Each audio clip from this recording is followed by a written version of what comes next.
Ta'arofa, fi'il madhi ta'arofa, yata'arofu ta'arufan. Oke, itu berasal dari kata bahasa Arab yang maknanya pendekatan, pendekatan atau pengenalan antara pimpinan anak cabang beserta ranting-rantingnya, beserta PK-PK-nya, beserta para pembinanya, beserta para alumninya, dan lain sebagainya. Oleh karena itu, pimpinan anak cabang berinisiatif membuat acara puncak ta'aruf dengan dimulai dari ranting mana? Awal ranting kupang dan diteruskan ranting mojelebak dan seterusnya hingga saat hingga akhir ini digelarnya acara puncak ta'aruf ini. Dan semoga dengan digelarnya acara puncak ta'aruf ini, hubungan kita pimpinan anak cabang dengan panjenengan sedoyo yang lalu pada sore hari ini mendapatkan barokah dan hubungan kita semakin erat, semakin harmonis dari segi kekeluargaan, keorganisasian. Kemudian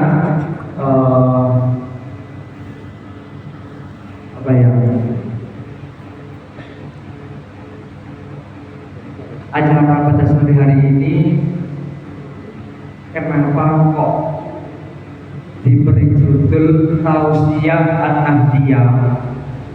Tausiah An-Nahdiyah ini semi kultum.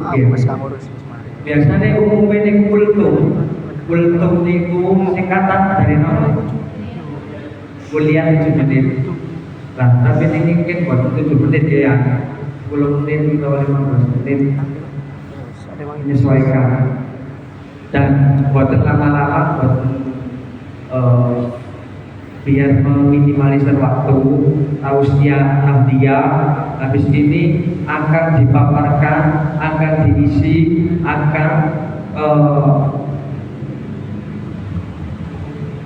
diwakili oleh pembicara kita, yaitu salah satu dari pembina kita, Agus Muhaimin. Sudah, saya kira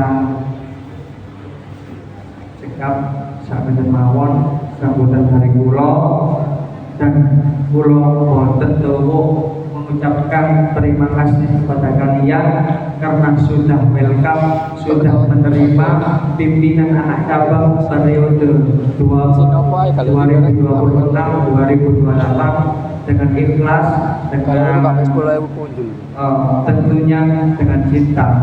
Tepuk tangan dulu.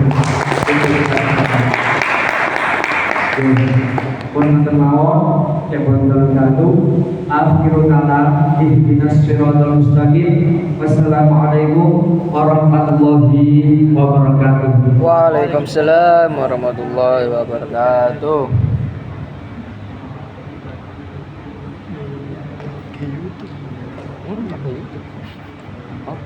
Memasuki acara selanjutnya, yaitu Tausiah An-Nahdiyah yang akan menambah ilmu serta memperkuat keimanan kita.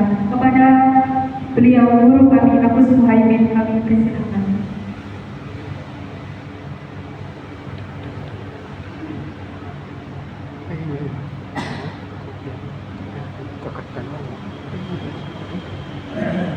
Buka terus. Assalamualaikum warahmatullahi wabarakatuh. Waalaikumsalam warahmatullahi wabarakatuh. Sehat sedaya. Alhamdulillah. Kula boten matur kata upamane derek rekan dinas selaku ketua anak cabang Ibnu Kecamatan Dedes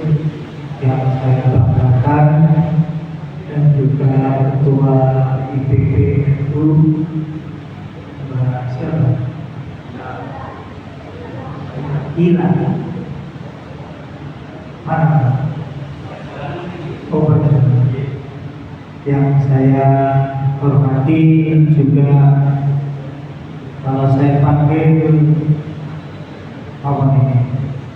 Anak-anak rekan-rekan kalau dibentuk dari BPNU rekan dan rekan kita yang hadir pada sore hari ini alhamdulillahirabbil alamin walaupun dalam keadaan hujan panjenengan semuanya bisa menyempatkan waktu ini sebagai tolak ukur keniatan panjenengan sebagai kader IPENU tidak bisa dilakukan lagi.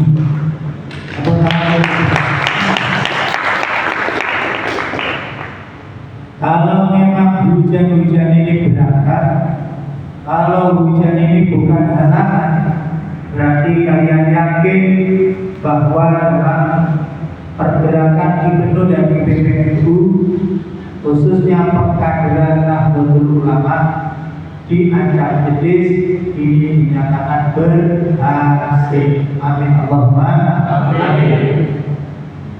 Oleh karena itu keberhasilan ini sebagai kader NU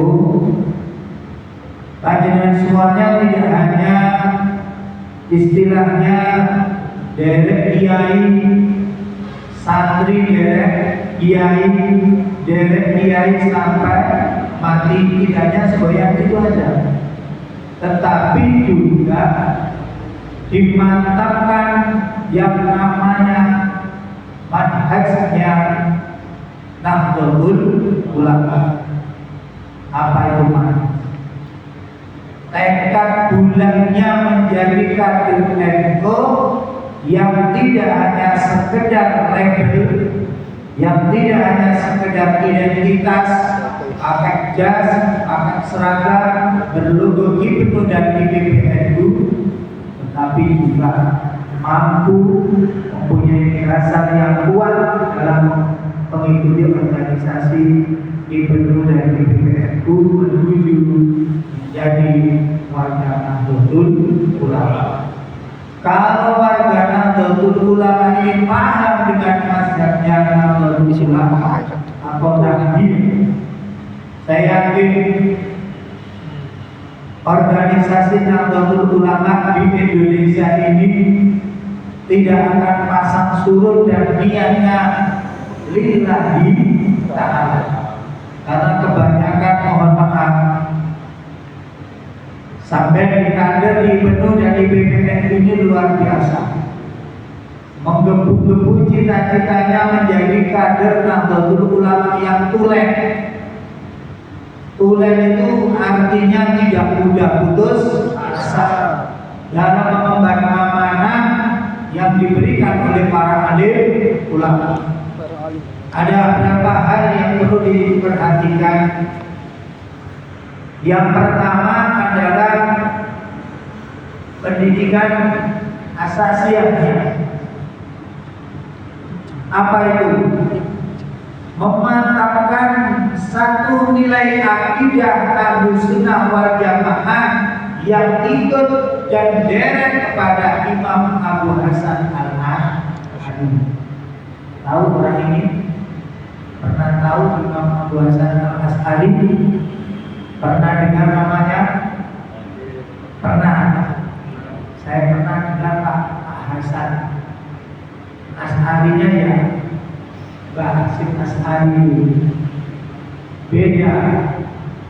Imam Abu Hasan Al-Asy'ari ini adalah seorang pencetus, seorang yang berijtihad menemukan paham Ahlussunnah wal Jamaah. Ada yang pernah belajar aswaja Ahlussunnah wal Jamaah? Pernah ya? Tapi yang ingat Pak. Ini sebenarnya fondasi.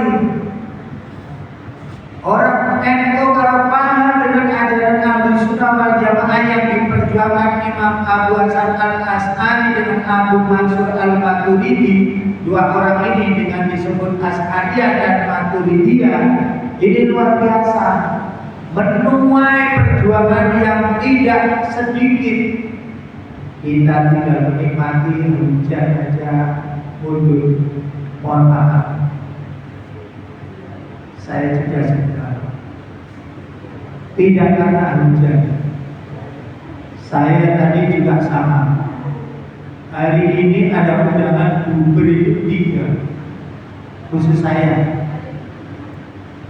Satu itu di PJ Pergulu Kabupaten Mojokerto, mengadakan halaqah Ahlussunnah wal Jamaah.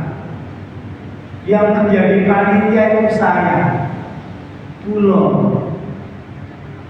Di monggo Anda nggak sadar ini alatnya ini banyak ya. Dan Mbak siapa? Lupa. Pak Nabis. Saya juga tadi di sana. Tidak sampai lagi. Saya karena niatnya bertanggung jawab pada tugas saya sebagai tim halaqah aswaja, saya wakilkan kepada juru bicara saya dan sekretaris saya di sana. Saya tak kembali setelah bium 4 kali. Pertama di Masjid Terusan, yang kedua di Sinoman, yang ketiga di depan Pom Suko, yang terakhir di lampu merah Suko sebelah barat. Tinggal hanya beberapa meter saja dari PCNU. Saya lihat jamnya, waduh, gak atasi, boleh atasi. Kasihan anak-anak itu. Saya tidak milih pergulunya, kalau pergulu tanpa saya pasti bisa berjalan. Tapi kalau Ibnu dan IPPNU saya tidak diambil dan dikelola, anda Pak Bintang sama dari Ibnu dan IPPNU. Oleh karena itu saya kembali putar balik, tanpa jasugan, tanpa merasa terhalangi, saya pulang dengan baju pergulu dan sarung pergulu basah. Pulang langsung ganti, langsung ke sini. Alhamdulillah pas. Ini adalah bentuk kecintaan kita kepada Nahdlatul Ulama. Kita lanjutkan. Siapa Imam Abu Mansur Al-Maturidi? Siapa Abu Hasan Al-Asy'ari? Beliau adalah seorang ijtihad yang di dalamnya pernah dulu beliaunya itu adalah pengikut paham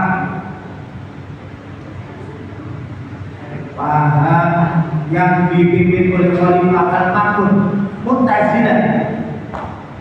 Asalnya dia itu adalah golongan Mu'tazilah, tetapi menurut beliaunya golongan Mu'tazilah itu tidak mementingkan hubungan dengan Allah dan makhluk. Ketika sudah dikatakan kafir, kafir. Ketika sudah diharam, haram, haram. Tidak mengimankan, tidak membandingkan hubungannya manusia dengan yang lain. Akhirnya dia melepaskan dari gurunya. Mohon maaf, saya harus melepaskan dan berijtihad. Di mana sih pembelajaran dan ajaran Rasulullah yang benar, yang betul? Ternyata dia berijtihad sampai dengan argumennya yang ketemu dengan Imam Mansur Al-Maturidi. Kesamaan dua visi-misi ini untuk mencetuskan ajaran Ahlussunnah wal Jamaah tertitah-titah juga sorong. Benar saja hujan, tetapi hujan aliran apa ini? Aliran apa ini? Muncul setelah Mu'tazilah. Akhirnya dengan ridha Allah Subhanahu wa taala dan ridha Kanjeng Nabi Muhammad, dan nasabnya juga jelas, sanadnya juga jelas. Abu Mansur Al-Maturidi dengan Abu Hasan Al-Asy'ari mengikut pada para sahabat tabi'in sampai ajarannya pada Rasulullah, yang mana mempunyai pengertian ahli sunnah wal jamaah adalah golongan yang yakin dan pasrah dan juga beriktibar kepada ajaran Rasulullah. Jadi jangan ragu.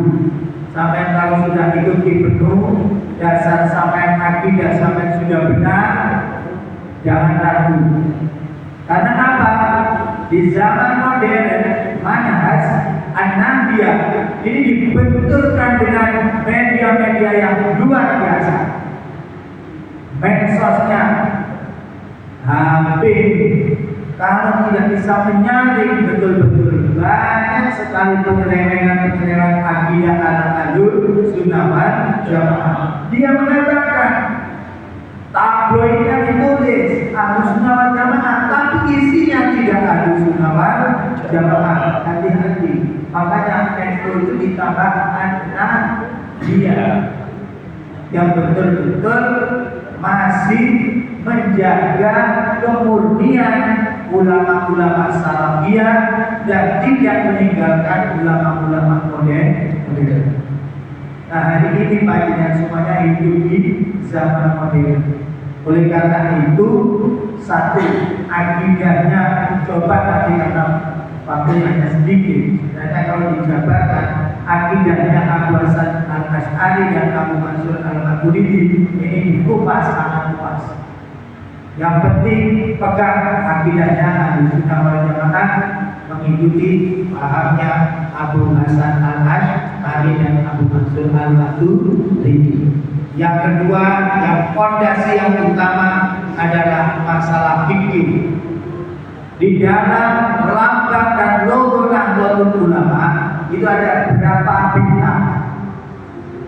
9. Yang paling atas itu menggambarkan kepemimpinan Rasulullah.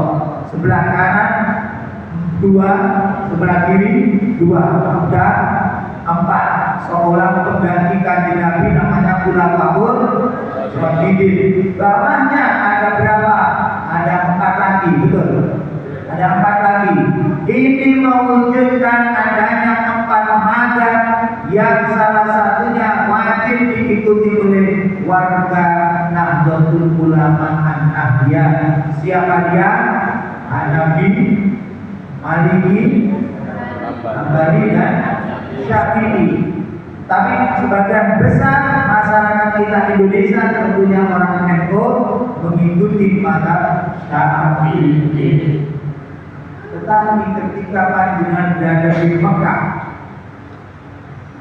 harus mengikuti mazhabnya siapa? Boleh, 4 ini boleh. Ambil ketika darurat, ya. Wah, kalau mazhab Imam Syafi'i terawihnya berapa? 20 rakaatnya. Ada yang 4 rakaat, ada yang 4 rakaat. 4 ada berapa? 8 rakaat. Jangan disalahkan. Wah, sing bener 20. Kuwi mau salah. Tidak ada yang salah. Mereka juga punya dasar. Yang salah yang tidak terawih dan tidak puasa, itu yang salah. Ya. Oleh karena itu 4 mazhab ini harus dipegang benar. Yang kebanyakan Imam Syafi'i yang dituliskan dalam kitab kalau di Ordon itu Mabadi Fikih, ya, Mabadi Fikih juz 1 sampai 4, semuanya diambil dari Imam Syafi'i. Diajarkan kepada sampai semuanya. Saya tidak mengulas fikihnya, ya, nanti kalau lain lagi. Ya. 4 ini sebagai pedoman, jangan sampai dihina ini. Ketika wudhunya salah, ketika sholatnya salah, tidak ada di antara 4 mazhab ini, maka kita akan keluar dari ajaran Ahlus Sunnah wal Jamaah atau Nahdiyah. Ya, jangan sampai ini adalah panutan kita. Mereka ini sudah berijtihad. Apalagi Imam Syafi'i ini yang sejak umur 9 tahun atau 7 tahun sudah hafal Al-Quran, sudah hafal kitab Al-Muwatta miliknya Imam Maliki, seorang gurunya luar biasa. Sedangkan kita ijtihad pun diajak sholat dalu masih betul. Akhir-akhir Ramadan kan ada sholat qiyamul lail gitu ya. Ada sholat qiyamul lail untuk mengharapkan Lailatul Qadar. Di masjid saya dulu orang perempuan sih ada antara 1 sampai 10. Yang laki-laki kalau tidak saya, yang dengan Mas Agi, dengan Reza, dengan siapa juga 4 orang. Yang lain kemana ini? Mereka sudah tidak percaya lagi adanya Lailatul Qadar. Lailatul Qadar boleh lagi. Nah, tidak benar ya. Imam-imam dan ulama-ulama dulu mengatakan bahwa akhir-akhir Ramadan, 10 hari terakhir dari Ramadan ada peristiwa besar yaitu Lailatul Qadar. Ini menurut Imam Ahmad. Dan yang ketiga, berapa menit? Masih 47, 48 maghrib 47. Iya, dikurangi dapat karena lebih cepat lebih baik gitu ya. Yang ketiga adalah tasawufnya kita. Ikut siapakah kita itu? Sampai harus ngerti. Jadi Ibnu nggak tahu. Yang salah kaprah itu, mohon maaf, saya juga mudah-mudahan tidak tergolong dengan ustadz-ustadz yang baru-baru itu, sehingga nggak tahu hukum, ngomong-ngomong hukum, nggak tahu yang mengatakan itu. Padahal belajarnya sama dengan kita. Kitabnya kitab terjemahan, kitab jenggot, nggak asli pondokan. Mengatakan itu bid'ah, tahlilan bid'ah, istighosah bid'ah, sholawat bid'ah. Sampai tahu dari mana? Saya baca di buku. Tapi tidak ada sanad keilmuan. Oleh karena itu jangan sampai keliru. Ya, jangan sampai keliru. Tasawuf yang kita ikuti adalah ikut Imam Junaid Al-Baghdadi dengan Imam Al-Ghazali. Pernah dengar nama ini? Pernah ya? Imam Al-Ghazali adalah seorang ulama besar, di mana beliaunya adalah seorang penulis kitab dan hadis-hadis dari Rasulullah. Itu pun dia mengakui bahwa keilmuannya hanya secuil, tidak ada apa-apanya. Di dalam pelajaran tasawuf atau disebut dengan akidah akhlak. Kata tasawuf ya akidah, akidah akhlak. Ini akhlaknya, akidahnya ikut Imam Abu Mansur Al-Maturidi tadi ya. Kemudian akhlaknya ikut Imam Junaid Al-Baghdadi dan Imam Al-Ghazali. Itu nanti jangan baca, jangan buka. Bagaimana tasawufnya Imam Ghazali, bagaimana tasawufnya Imam Junaid Al-Baghdadi akan ditunjukkan. Yang nantinya turun-temurun itu masuk sampai beberapa pengarang kitab, termasuk Imam siapa itu yang dari kakeknya wakil presiden, Imam Nawawi Al-Bantani. Nah, itu kebanyakan dari situ.